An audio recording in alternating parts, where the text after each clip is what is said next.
Muy buenos días a todos. Bueno, para aquellos que no me conozcan, soy Beatriz Franganillo, soy responsable del área de negocio institucional en Santa Lucía Asset Management. Y bueno, pues tras la gran acogida en 2020 con la charla con uno de los virólogos de más prestigio a nivel internacional, el año pasado, en 2021, dimos bueno, pues un evento con una especialista en criptoactivos. Este año hemos decidido continuar con estos encuentros digitales sobre interés social. En esta ocasión hemos elegido un tema que estoy segura que nos preocupa a todos y cada uno de nosotros y cada día más, y es la subida generalizada de los precios. ¿Por qué se ha dado? ¿Hacia dónde nos dirigimos? ¿Qué alternativas existen? Hoy nos vamos a centrar sobre todo en conocer las claves para entender la crisis energética en Europa que estamos viviendo y qué opciones tienen los consumidores, los ahorradores y los inversores. Quiero darles las gracias a todos los asistentes por la cantidad de preguntas que nos han enviado y la calidad de las mismas. Y bueno, vamos a intentar dar respuesta a ellas.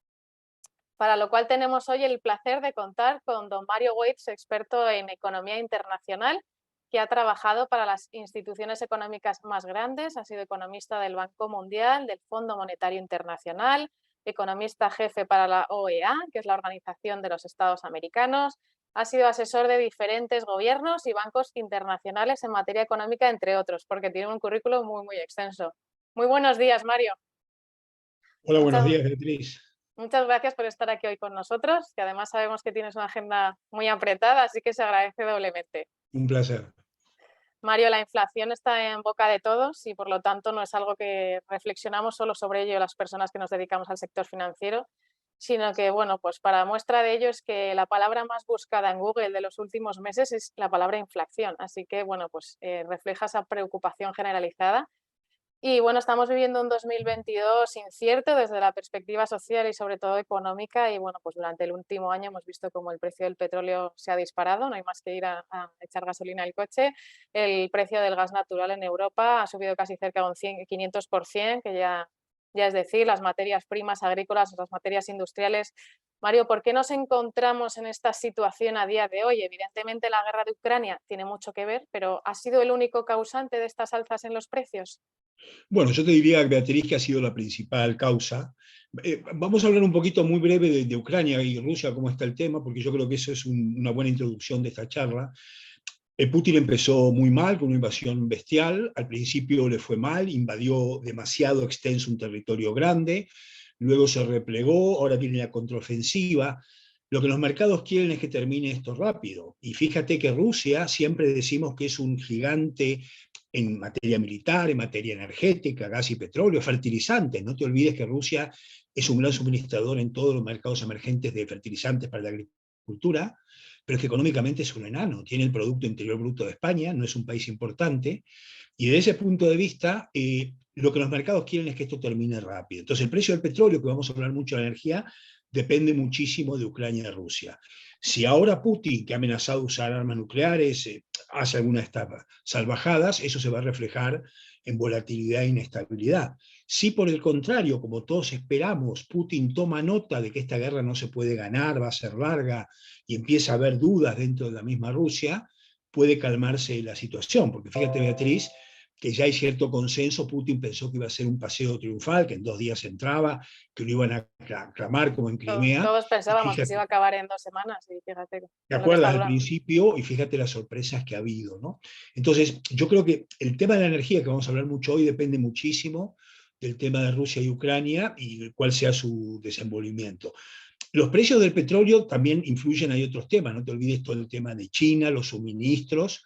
Hoy día el tema de los fletes está mejor. En el Banco Mundial, el Departamento de Logística, me dice Mario, ya los puertos están abiertos, el flete ha bajado, el coste de transporte, pero ese ha sido un tema que también ha influido mucho. Acordate que salimos del coronavirus y hubo un cuello de botella, pero yo te diría que el tema de Ucrania y Rusia explica un porcentaje muy elevado de la subida de precios, ¿no? Y en ese sentido, si hay buenas noticias y esto se estabiliza, significa que podemos pensar en una situación energética mejor. Ujú. Mario, tuvimos una situación energética similar o parece ser la única que podemos asimilar a la vivida a día de hoy en los años 70 y 80, ¿Nos puedes resumir un poquito qué sucedió entonces, qué lecciones podemos sacar de aquello y qué diferencias existen a día de hoy? Sí, yo me acuerdo, yo era un chaval, no soy tan mayor, pero me acuerdo, la crisis del petróleo.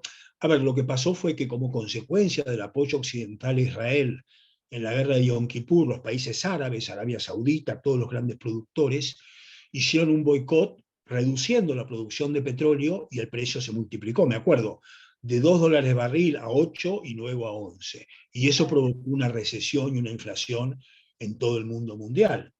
Hoy día no, hoy día la situación es muy distinta, primero porque en el mercado de exportación petrolera ya la OPEP pesa menos. No te olvides que está Estados Unidos, que es un gran productor, Noruega, Reino Unido, hay muchos países que no son de la OPEP que tienen gran importancia. No te olvides, Beatriz, el fracking, que es esta nueva técnica que descubrieron los ingenieros americanos en los ujú. 70, que es una perforación por debajo de la capa de agua que permite sacar de las rocas gas y petróleo, con lo cual el aumento de la producción de petróleo ya no depende de los países árabes y de la OPEC, sino que se ha diversificado. Y qué duda cabe que en la guerra de Ucrania, volviendo al punto anterior, ¿quién es el gran perjudicado? Ucrania, obviamente, y Europa, porque Europa, no te olvides que vía aumento del precio de la energía estamos viviendo todas estas convulsiones.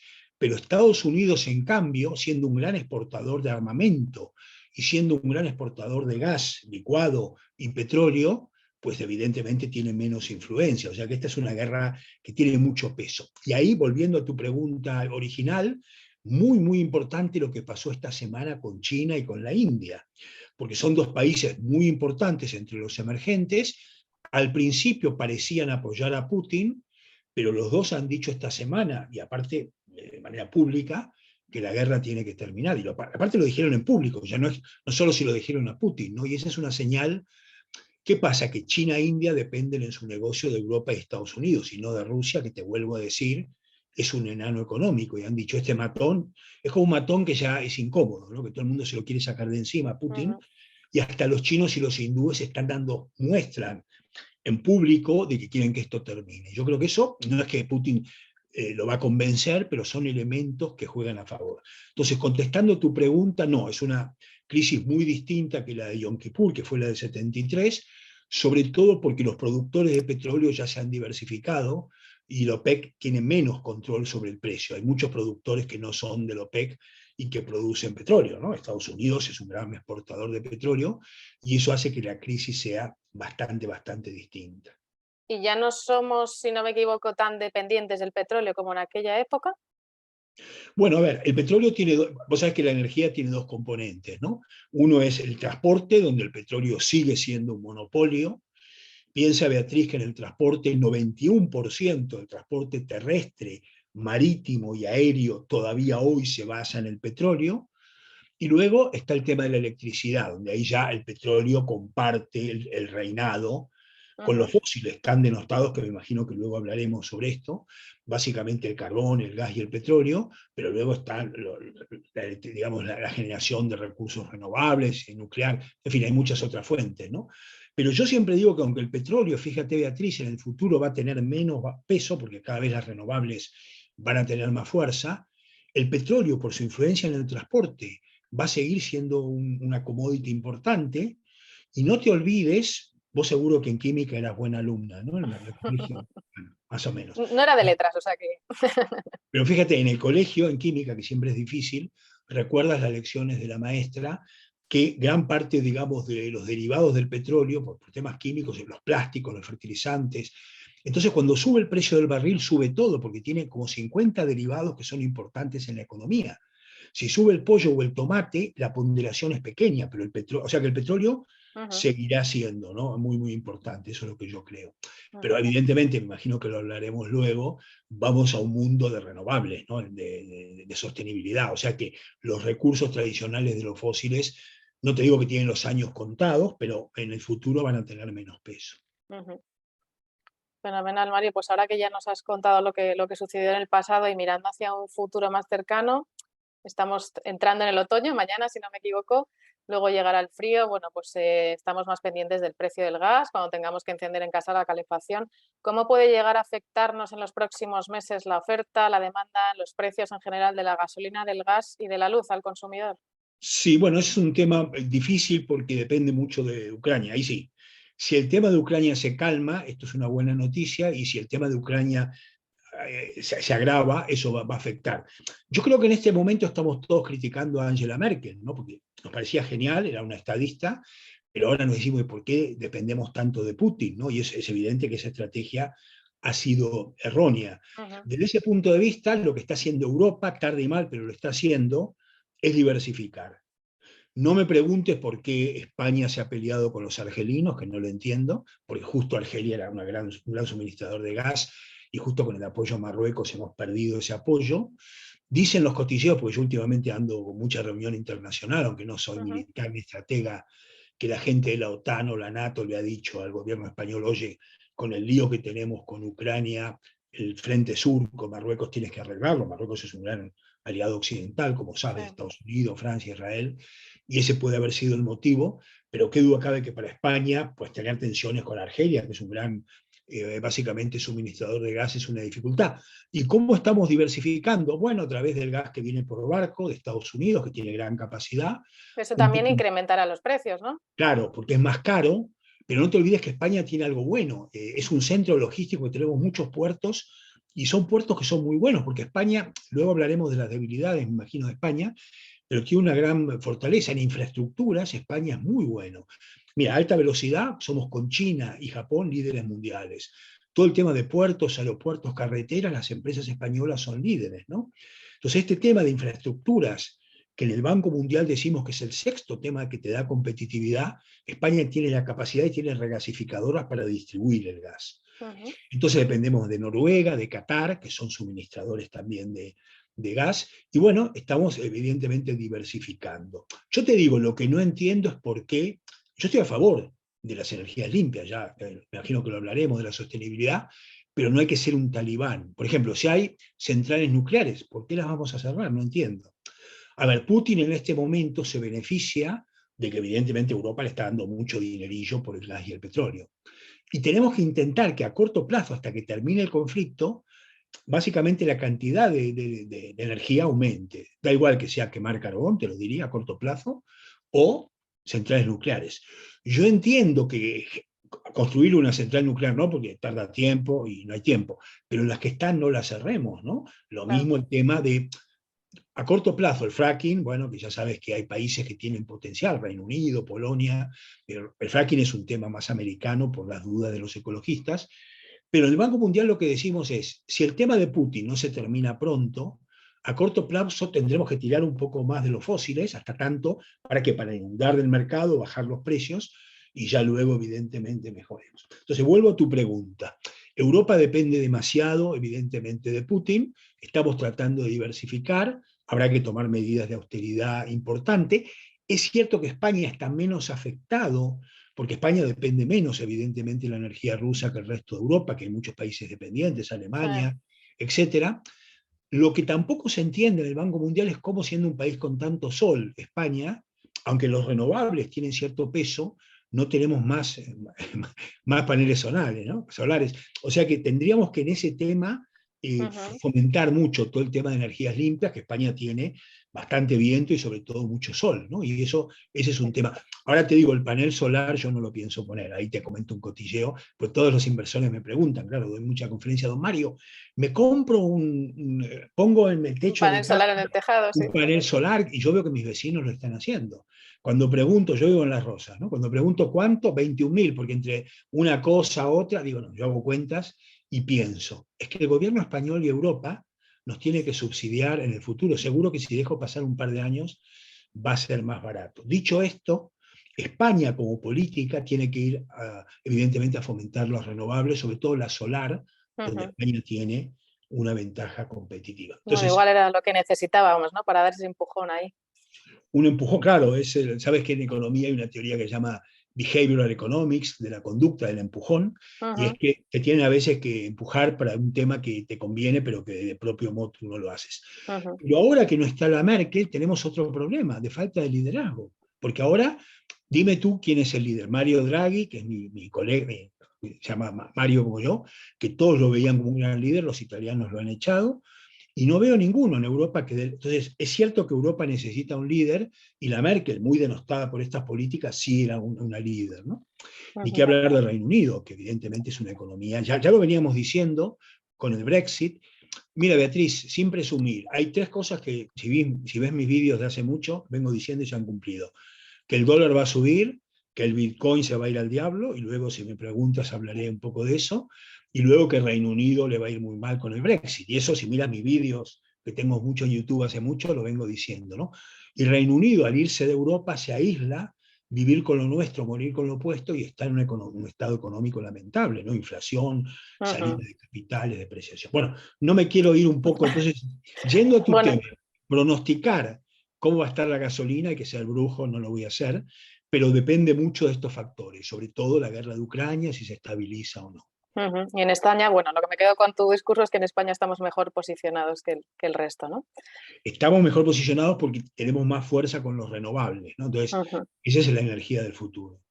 Perfecto, pues Mario, ya que hablabas también de emergentes, como dices también los precios dependen mucho en parte de nuestros socios comerciales y parece que en los últimos años nuestros socios comerciales no son precisamente nuestros aliados, ¿no? Disminuir la presencia de países como Rusia o China, que bueno, pues es lo que tendrán en mente nuestros oyentes, conllevaría depender menos de terceros y ser más autosuficientes. Hemos llegado a ese fin de la globalización. ¿Qué pros y contras tendría dar marcha atrás a la tendencia de ser cada vez más globales? ¿Cómo nos afectaría eso en la vida del día a día? Bueno, qué pregunta, esto da para 4 horas de conferencia, pero te voy a resumir un poquito más largo que las anteriores. A ver, la globalización, yo creo que hay una gran discusión, ahora te voy a decir en qué aspectos lo analizamos, ha tenido aspectos buenos y aspectos malos. Lo mejor ha sido la interconexión de los países. Fíjate que los emergentes, te doy un dato, 30 años atrás, antes de la globalización, los países ricos, Estados Unidos, Europa y Japón, tenían el 75% del Producto Interior Bruto Mundial. Hoy día, mitad y mitad. Los emergentes se han beneficiado mucho, China, India, América Latina, por ese proceso de libre comercio. Por eso en el Banco Mundial estamos en contra del proteccionismo. Vos pones aranceles y eso es vivir con lo nuestro, morir con lo opuesto. Te aislás y la economía se hunde. Ujú. Entonces, evidentemente, con esto de Rusia puede ser el fin de la globalización, de bloques geopolíticos. Yo creo que eso es malo, desde cierto aspecto, pero ahora tenemos una serie de temas que te quiero comentar muy por encima, de manera telegráfica, que estamos discutiendo a raíz de tu pregunta. El primero es la demografía. Hay un envejecimiento de la población, cada vez somos mayores. Gente joven como vos, por ejemplo, puede vivir 100 Muchas años. gracias. Me pregunto la edad, pero bueno, la gente joven, porque evidentemente en España, por ejemplo, somos muy longevos, 80 años los hombres, 83 las mujeres, pero si hacemos vida sana, pues evidentemente vamos a vivir más. ¿Eso es bueno o es malo? Si me preguntas a mí, digo, depende de mi calidad de vida. Si entre los 80 y los 100 estoy mal de salud y Ujú. mentalmente, no, pero si estamos mejor sería bueno. Pero fíjate, Beatriz, que un mundo de viejos, de gente mayor, es muy malo para la economía, primero porque baja la productividad, baja el consumo y complica un tema que en España está fatal, que es el tema de las pensiones, porque claro, si somos un mundo de viejos, va a haber poca gente joven pagando y mucha gente recibiendo el dinero. Entonces, ese es un tema que nos preocupa y que va a haber que abordar, reforma de las pensiones, que en España no se aborda porque son 8 millones de votos y ningún político está dispuesto a perder 8 millones de votos por algo que nos va a afectar dentro de 20 años, ¿no? Entonces ahí hay un tema Esto serio. daría para otra Daría, bueno, conferencia para hablar. mucha charla, pero bueno, lo menciono así como lo dejo Sí. como comentario. Otro tema que nos preocupa, porque tiene que ver con tu pregunta de la globalización, es la deuda. Fíjate, en macroeconomía hay varias indicaciones. Por ejemplo, el déficit fiscal no debe superar el 3% del producto, lo que se gasta menos lo que se ingresa. España tiene un -6. El déficit de la deuda pública no debe superar el 70% del producto. España tiene 120. Entonces, países como España o Italia, o Grecia, que somos indisciplinados, tenemos mucha deuda. Tú dirás, bueno, Mario, si los tipos de interés siguen en cero patatero y no hay recesión, la deuda se paga poco, fácil. Pero ¿qué pasa si los tipos de interés, como imagino hablaremos, empiezan a subir y van a seguir subiendo y tenemos recesión? Ahí ya la deuda no se puede pagar. Esto quiere decir que países con más déficit tendrán que hacer políticas más restrictivas, monetarias y fiscales, como España, ¿no? Y ese es un tema que tiene mucho, que nos preocupa. Otro tema es la distribución de la renta. hay una discusión entre la gente de izquierda y la de derecha. La de izquierda dice, con la globalización los ricos son más ricos, Trump le bajó los impuestos, los pobres son más pobres. La gente más conservadora dice, no, la globalización ha aumentado el nivel de vida de la gente. Y lo que vemos en el Banco Mundial es que en los países ricos, es cierto, la distribución de la renta ha empeorado, los ricos pagan menos, la clase media está muy complicada, mira en España los jóvenes, pero en los mercados emergentes, que es la mitad del Producto Interior Bruto Mundial, Asia, África, América Latina, ha habido mucha gente que era pobre y ahora es de clase media, ¿no? Entonces te diría que más o menos está 50-50. Y luego un tema que no me da tiempo, pero que se viene pronto, la cuarta revolución tecnológica, la robótica, Beatriz, la inteligencia artificial y la digitalización van a impactar muy pronto, en 4 o 5 años, cambiando el panorama, aumentando el paro, porque los robots nos van a quitar trabajos, va a haber otros, y acá la defensa que tenemos es, básicamente, si vos eres, no lo sé, o ingeniera, te lo pregunto, o estudiaste programación, pero luego hay otros planes, espera, no, todavía no pongas para la cara, o sabes algoritmos, o sabes database, estás bien. Luego, formación. Básicamente, aunque no hayas estudiado eso, sos una persona que hace cursos. O sea, cuanto más formación tengas, menos amenaza. Pero cuidado que la inteligencia artificial y los robots y los drones van a tener un impacto negativo en el empleo. Y ese es otro tema también que tiene que ver con la globalización y con los cambios tecnológicos. Disculpa si me extendí un poquito, No, pero no, no, no, para nada. este tema da para mucho. Yo creo que es muy interesante. Además, el no depender tanto de otros países, o sea, el ir en contra de la globalización también sería un movimiento inflacionista, ¿no? Porque eso sería más caro. Exacto, sería, bueno, proteccionismo, restricciones, y eso provocaría más inflación y menos eficiencia, está claro. Esa sería la parte muy mala de un modelo nuevo, ¿no? De que corte con la globalización. Bueno, pues Mario, como dices, la globalización de la inflación hace también más difícil que los bancos centrales controlen presiones sobre los precios. Y en la convención de Sintra de antes del verano, no sé si recordarás que el presidente de la Reserva Federal, Jerome Powell, el hombre cuya misión es que los precios, frenar esa subida de los precios actuales, dijo, creo que ahora entendemos mejor lo poco que entendemos sobre la inflación. ¿Cuál es la hoja de ruta de nuestros gobernantes?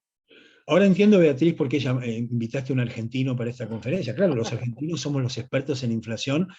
A ver, Argentina era un país que hace 70 años era el país más rico del mundo en renta per cápita con Estados Unidos, y ahora es de los más pobres. No, no es solo por la inflación, hay muchos otros temas, pero es un país que siempre ha tenido inflación. Fíjate que ahora tiene 100% de inflación anual, y a la gente le parece poco. Cuando yo era chaval, la inflación era 1000%, y aún así han sobrevivido, pero muy mal, ¿no?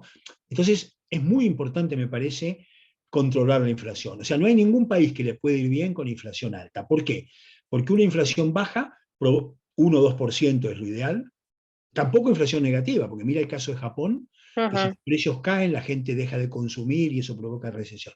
Pero una inflación baja, como la que hemos tenido hasta ahora en el mundo occidental, es lo ideal. Los salarios aumentan, los empresarios invierten porque hay certidumbre, y qué duda cabe que yo hace rato que vengo, yo en este tema de la política monetaria soy un halcón. En general soy un liberal moderado, pero en este tema yo subiría mucho los tipos de interés. Yo recuerdo cuando era joven, long time ago, que estaba Paul Volcker, y él subió los tipos de interés en Estados Unidos, en la época de Reagan, hasta el 22%. Provocó una recesión de caballo, pero gracias a esa política monetaria restrictiva nunca más hubo inflación en Estados Unidos. Tuvieron años, bueno, luego vino Lehman Brothers, pero tuvieron 20 años de prosperidad. Entonces, yo creo que hay que subir tipos de interés, animarse un poco más. Podés provocar una recesión, pero, a ver, yo me pregunto, las recesiones en el capitalismo vienen de la época de los dinosaurios. Siempre ocurre que la economía, los ciclos, ¿no? La economía crece y luego, como sube la inflación, los bancos centrales suben tipos de interés. Al subir el tipo de interés, enfriás el consumo, enfriás la inversión, enfriás la economía y los precios se estabilizan. Esa es la política de receta más rápida para matar la inflación. Con lo cual es muy difícil matar la inflación sin llevar la economía a una recesión. Ahí el punto, Beatriz, que es importante es lo siguiente. A ver, hay una parte de inflación que tiene que ver con los tipos de interés, pero hay una parte de la inflación que tiene que ver, vos mismo lo dijiste, con el petróleo y con los alimentos. Entonces, si miramos los datos de inflación en Europa y en España, estamos con un IPC altísimo, ¿no? Más o menos 8%, España va a tener un IPC del 9%. Esa es la inflación. Pero si restamos los factores de Ucrania, la crisis de fletes chinos, más los alimentos, las materias primas, y todo lo que tenga que ver con demanda, la inflación permanente o subyacente, que esa es la sensible a tipos de interés, es del 6%. Por eso te digo que es una inflación alta, porque si vos me dijeran, bueno, se acaba lo de Ucrania, ya, pero si se acaba lo de Ucrania, la inflación se va a quedar en el 6%, y tiene que bajar a ese 2%. Por eso te digo que yo lo que digo siempre en mis conferencias es que hemos tenido un periodo de fiesta, party, pachanga, los bancos centrales le han dado la maquinita, y sabemos que si hay emisión monetaria, hay inflación, puede ser antes o después.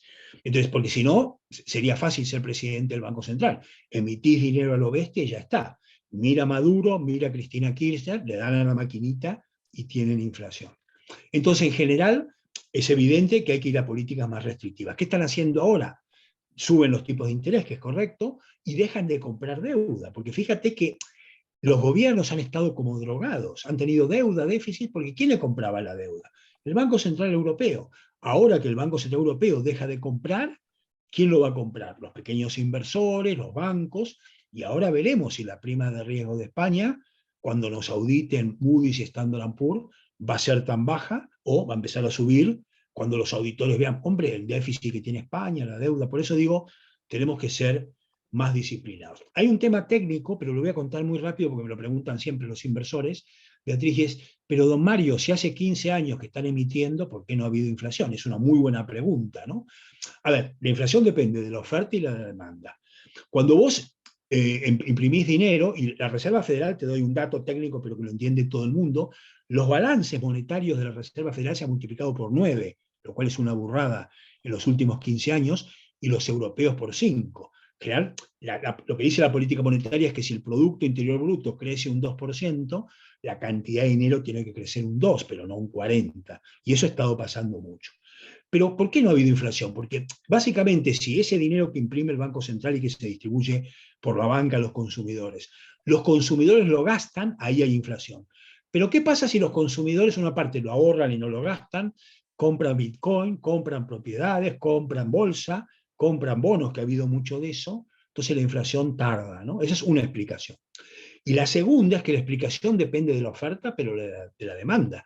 Y la oferta depende de la tecnología, de los costes, y ahí ha habido una gran revolución tecnológica que ha bajado los costes. O sea que la inflación vía demanda se ha compensado con una mejora tecnológica que ha bajado la de costes. Ya en este momento tenemos una inflación descontrolada del 9% en Estados Unidos, del 8% en Europa, y la receta lógica es subir tipos de interés. Y eso puede provocar una recesión. Lo que yo digo es, la recesión sí puede ser inevitable, pero si es corta, o sea, si dura 8 meses o 6 meses, y es moderada, o sea, si el Producto Interior Bruto, en vez de caer un -10, cae un -1, bienvenido sea, porque es como una pausa que nos tomamos, y ya si la inflación baja, ya a partir de ahí podemos crecer de manera sana durante 10 años, ¿no? O sea que yo soy partidario en este tema, incluso mover un poquito al Banco Central Europeo de apurar el tema. Ahora, ¿qué nos pasa, Beatriz? Que como los americanos están empezando a subir tipos, ya viste que lo subió 0,75 Powell, que tú me preguntabas esta semana, los suecos lo han subido un 1%, que es el Banco Central más antiguo, te presiona el Banco Central Europeo para subirlo. Imagínate que los americanos lo suben y nosotros no. ¿Qué pasaría? Obviamente, lo que sucedería es que todos los fondos de inversión Porque si tú venderían. miras las dos economías, perdona Mario, a bote pronto parece que somos economías muy diferentes. Los niveles de desempleo son diferentes, hay muchas cosas que son diferentes en esas dos zonas geográficas, ¿no? Pero siempre vamos a la par o detrás, si me permite la expresión, de lo que hace la Fed. Eso entiendo que también depende mucho de la divisa, ¿no?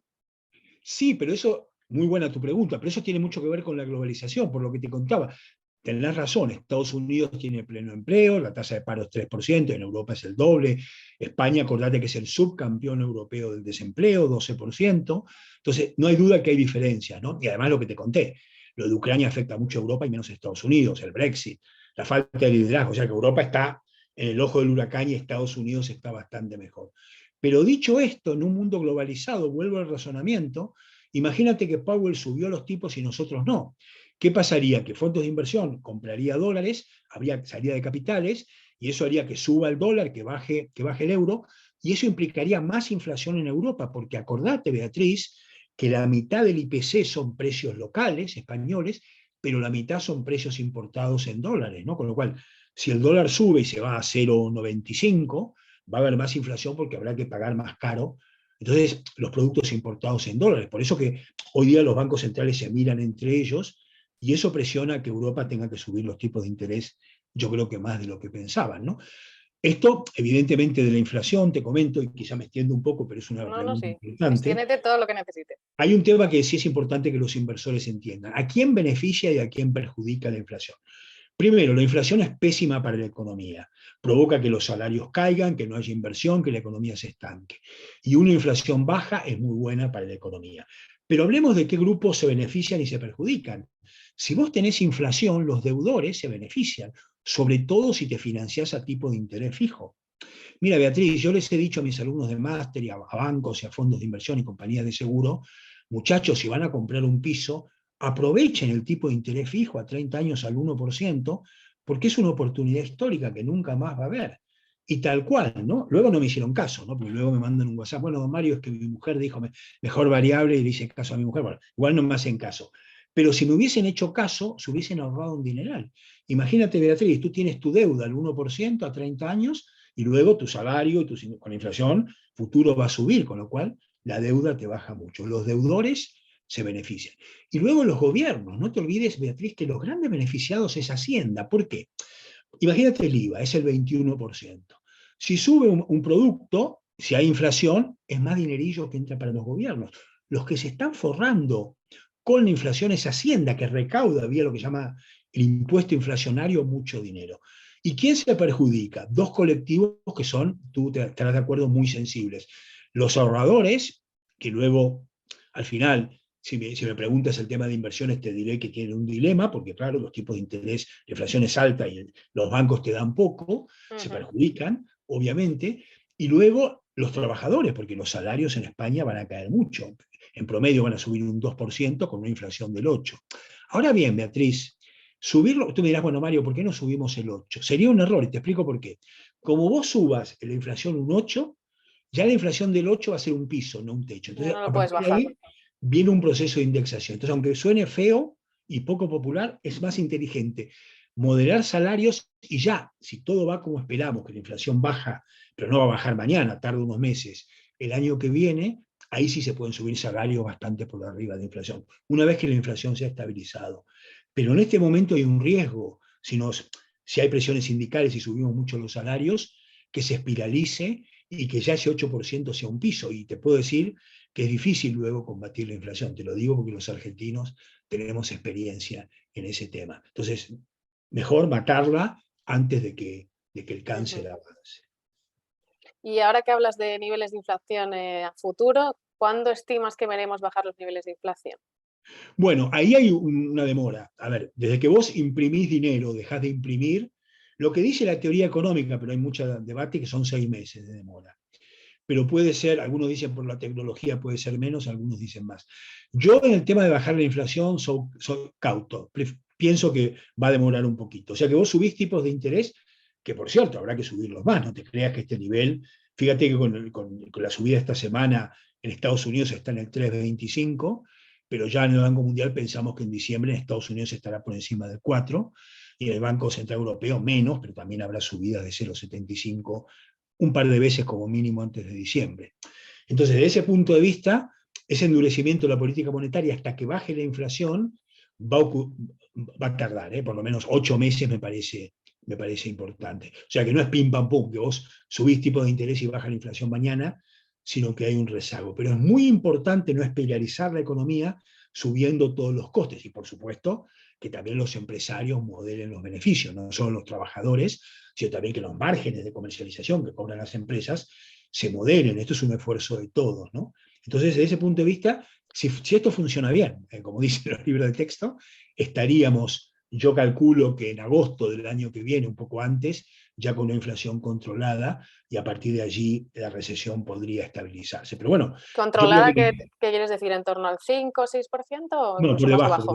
por debajo no. O sea, tener éxito, acordate que te conté que la parte que depende de los tipos de interés es la inflación permanente o Sí, subyacente, sí, que ese es está un eso es. 6%. Y el otro 2-3% ya depende de la logística china, que está mejor, Además, los precios de las materias primas, Beatriz, están bajando. No te olvides que subieron mucho, tú me lo decías, pero ahora han bajado. El petróleo está a 90 y estaba a 130. ¿Y por qué están bajando? Porque ahí hay un cambio que te lo quiero comentar.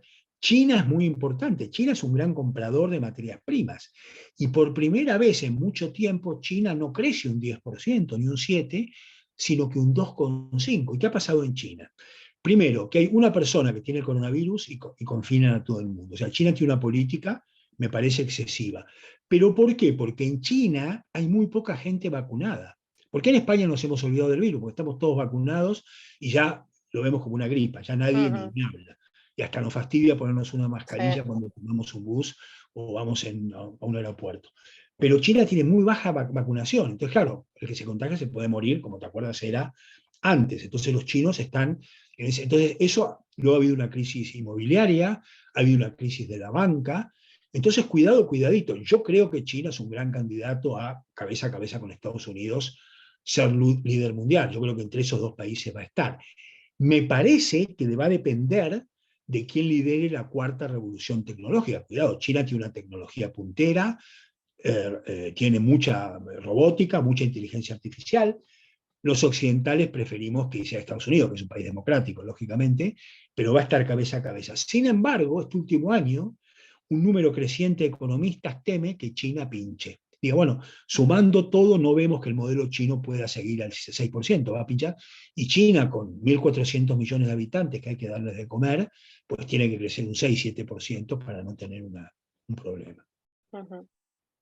Pues, Mario, la siguiente pregunta, que yo creo que la has contestado aquí, ¿no? Era cuál era tu pronóstico para los siguientes meses, si vamos a estar en un escenario de recesión o de estanflación, ¿no?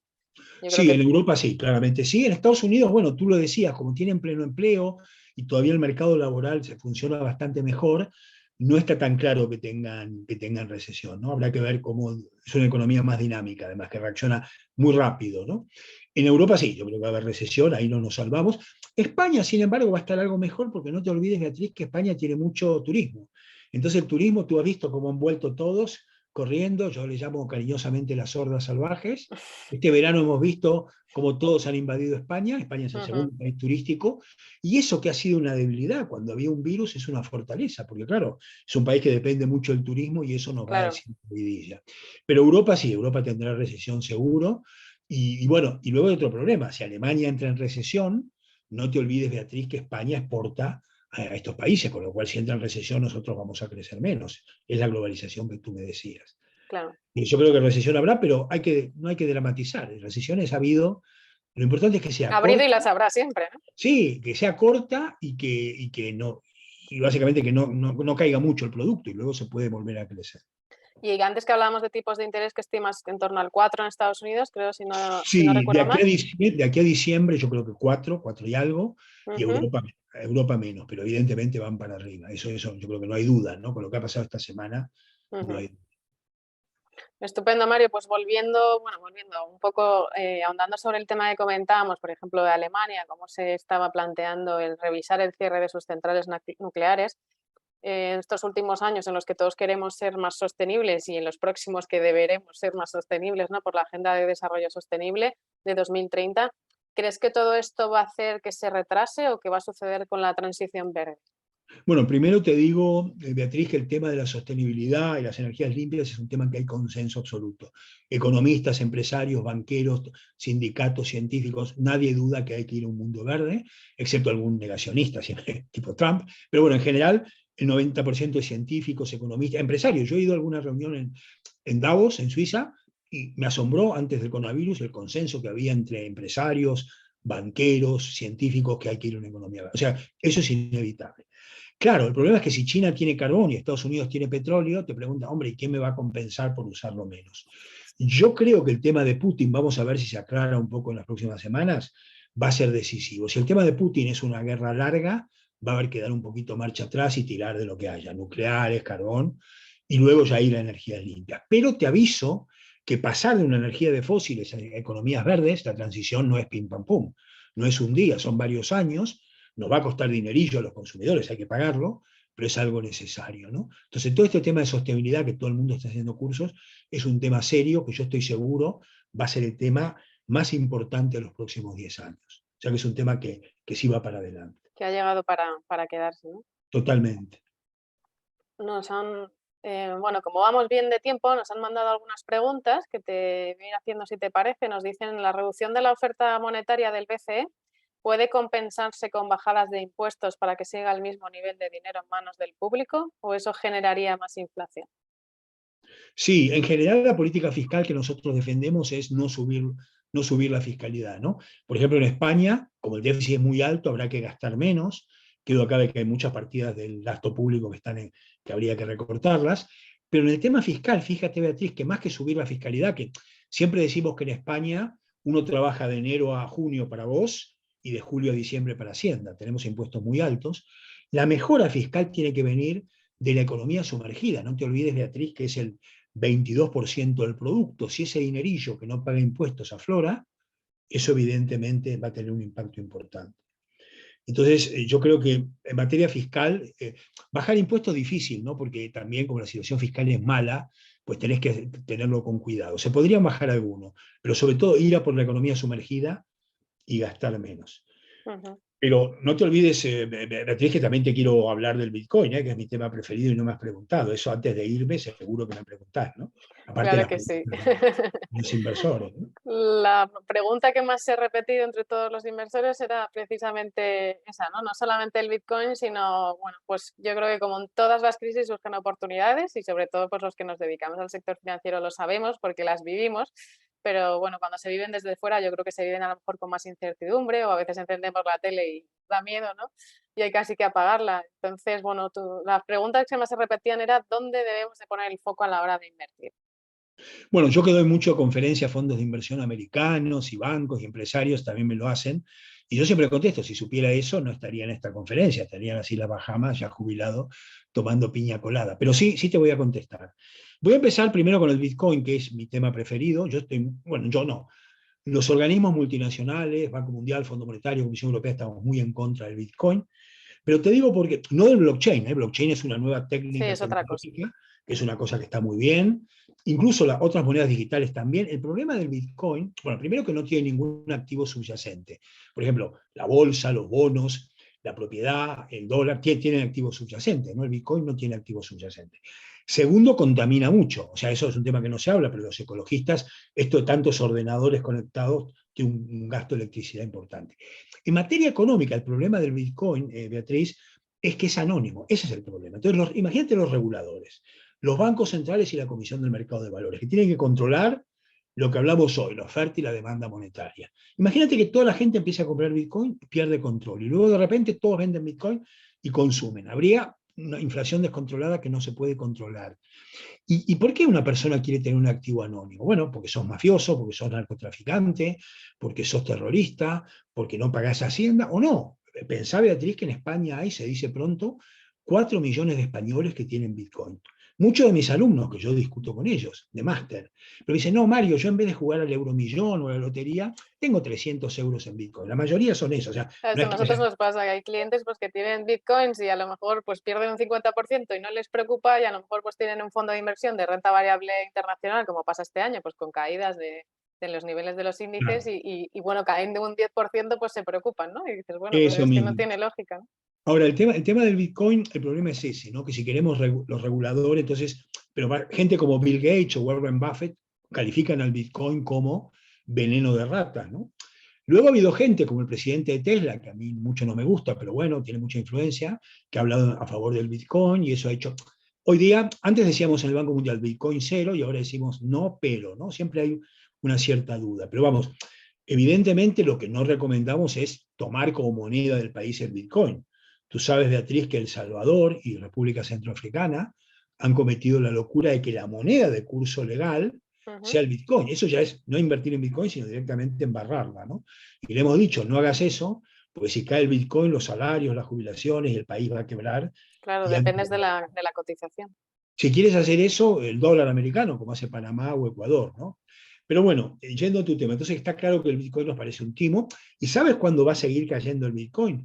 Cuando los tipos de interés sigan subiendo y la gente vuelva a poner el dinerillo en el banco o en bonos, en renta fija, que ahora hablaré un poquito, pues mucha gente va a vender Bitcoin para poner el dinero en el banco o bonos, y ahí yo creo que va a venir una caída adicional. O sea que en ese sentido, ese es el motivo por el cual no nos gusta. Sí, además se vendía un poco como valor refugio, ¿no? Y vimos en la crisis del COVID que no funcionó realmente como un valor refugio. No, no, al revés, el Bitcoin yo solo vemos muy, muy sensible a los riesgos, ¿no? Ahora, si tú me preguntas, Mario, ¿cuál ha sido lo único que ha dejado dinerillo en España? Pues todo ha caído, no solo el Bitcoin. Renta fija, renta variable, bueno, ¿para qué te voy a contar, no? La vivienda, el famoso Spain is different, que ha comprado ladrillo hace un año, año y medio, se ha valorizado, ¿no? En España, porque los españoles queremos comprar y no alquilar, porque los créditos eran baratos, porque España, a pesar de todo, crecía más que Europa, y eso es una tendencia pasada, que fue el activo que más se ha valorizado, aparte del dólar, ¿no? Que obviamente sí. El problema, Beatriz, es que con tipos de interés que suben, lo que nos dice la teoría financiera es que la bolsa tiene que caer, o sea que no sería muy selectivo, no digo, no, ahora diré sectores que en el mediano plazo nos gustan.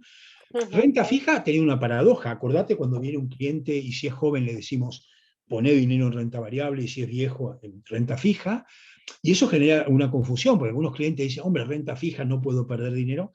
Claro que puedes perder dinero, ¿no? Renta Uno fija, puede tener mucho horizonte temporal, pero tener mucha aversión al riesgo, con lo cual no implica pero que fíjate, tenga renta renta fija variable. es más estable, menos volátil que la bolsa, pero como tuviste cómo ha ido renta fija este año, fatal, Bueno, ¿no? este ha sido uno de los peores años en la historia Los de la peores renta años fija. de su historia, ¿no?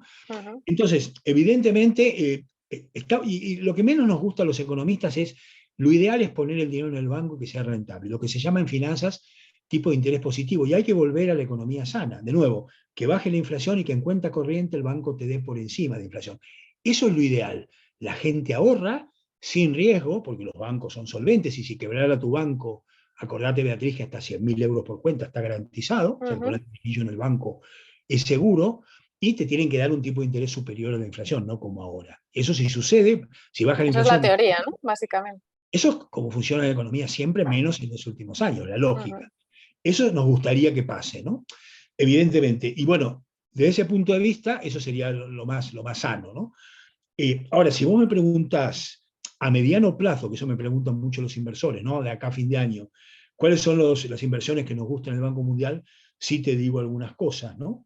Por ejemplo, con la cuarta revolución tecnológica que yo te hablé, la robótica, la inteligencia artificial, los coches eléctricos, las baterías, bla, bla, bla, hay una serie de minerales que hoy día no eran tan conocidos, los tradicionales son el oro, la plata, que van a subir mucho de precio, ¿no? Y que son muy recomendables. El litio es el mineral nuevo, estrella. Es cierto que ha subido mucho, se usa, como sabes, para las baterías eléctricas y para los coches eléctricos, y ha dicho la comisaria alemana de la Comisión Europea que va a ser el nuevo petróleo. Yo estoy de acuerdo.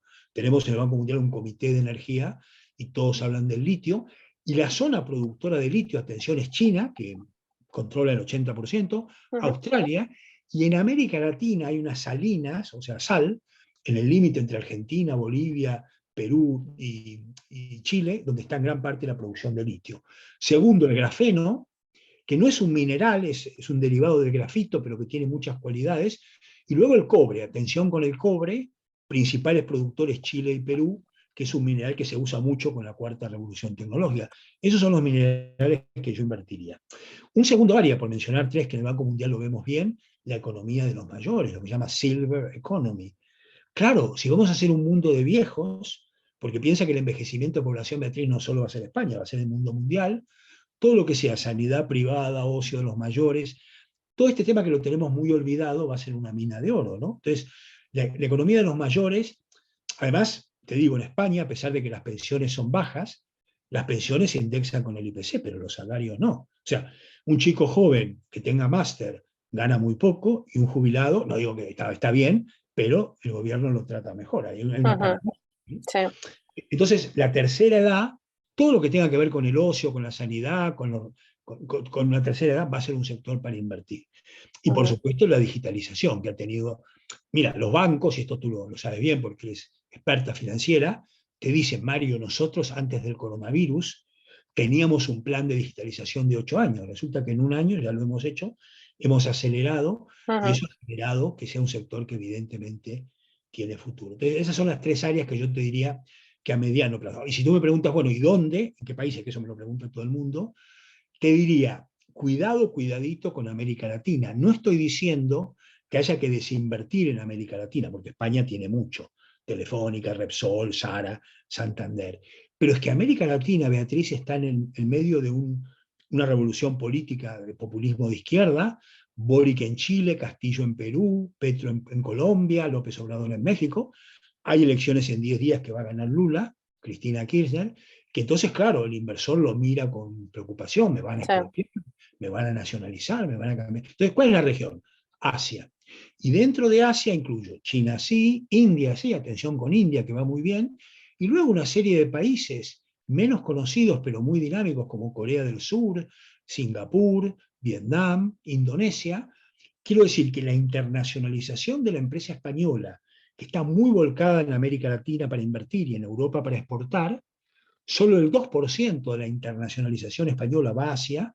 Tenemos que empezar a mirar tanto de exportación como de inversión el mercado asiático. Eso te digo de aquí a los próximos 10 años. Esos son los países donde yo creo que habría que invertir. Nosotros también estamos potenciando, no sé qué opinas tú, en la parte de renta variable, o Estados Unidos o Europa, que ahí bueno, pues van a estar más atados a lo que sucede a nivel economía, invertir sobre todo en compañías de calidad, compañías con ese pricing power que está de moda, que es la capacidad de repercutir la subida de tipos sin dañar la demanda. Correcto, sí, parece una. Tú ya sabes que yo no soy analista de mercado, no me meto mucho en eso, pero parece razonable, ¿no? Ujú, Y también a ver, el tema de renta fija, los bonos, que ha sido una catástrofe, despacito, despacito, como diría la canción, hay que empezar a meterse, ¿no? Porque eso pronto va a empezar a dar estabilidad y alegría, ¿no? Renta ujú, fija, que ha sido un desastre, pero que bueno, ahora de a poquito se va a recuperar. ujú. Pues nada, Mario, se me ha pasado volando, ya hemos hecho casi una hora, que es lo que habíamos prometido. Así que por último, como siempre pedimos un consejo al experto, pues que nos dieras un consejo, que yo creo que ya has dado muchos, para los consumidores, para los ahorradores y para los inversores. Sí, para que una economía, por terminar, Beatriz, gracias por todo. Para que una economía vaya bien, lo que tiene que mejorar en España es el ahorro. Entonces, bueno, usted dirán, don Mario, no voy a ahorrar ahora que el banco no me da, pero en los próximos meses que esto va a cambiar, evidentemente ahorrar, lo que les digo, renta fija, eh, depósitos bancarios y luego también fondos de inversión. Hoy día los fondos de inversión están muy globalizados y los brokers tienen un expertise Ujú, bueno, ¿no? Yo creo que el aumento del peso en el sector financiero de los fondos de inversión, aunque a corto plazo ha sido un año malo, yo sí, creo que en los próximos 10 años puede dar bastante alegría a los consumidores. Y luego, no tanto a nivel de consumidor, pero a nivel de España, cambiar el modelo, no depender tanto del ladrillo y del turismo, sino depender más de la tecnología, la innovación, la educación, y aprovechar los fondos europeos de Next Generation, que ahora viene mucha pasta de Europa, para ujú, gastarlo bien en la transición energética, en tecnología, en educación, en formación e innovación, porque esa es la única manera que España puede subir los salarios a mediano plazo. ujú. Pues muchísimas gracias, Mario. Quiero agradecerte tu clara explicación, extensa y muy clara como siempre, y esa visión tan global que nos has dado del mundo, aunque estaría contigo hablando todo el día. Así que Muchas nada, gracias. Mario, muchísimas gracias y hasta pronto. Hasta pronto. Y, Saludos a todos los compañeros que escucharon la ponencia. y para el resto de asistentes, bueno, pues muchísimas gracias por su asistencia. Esperamos que les haya resultado interesante. Verán en sus pantallas que aparecerá una encuesta y bueno, pues le agradeceríamos mucho si pudieran contestarla para poder seguir dando y ofreciendo contenido de valor. Así que por nada, por nuestra parte esto ha sido todo. Cuídense mucho y muchas gracias.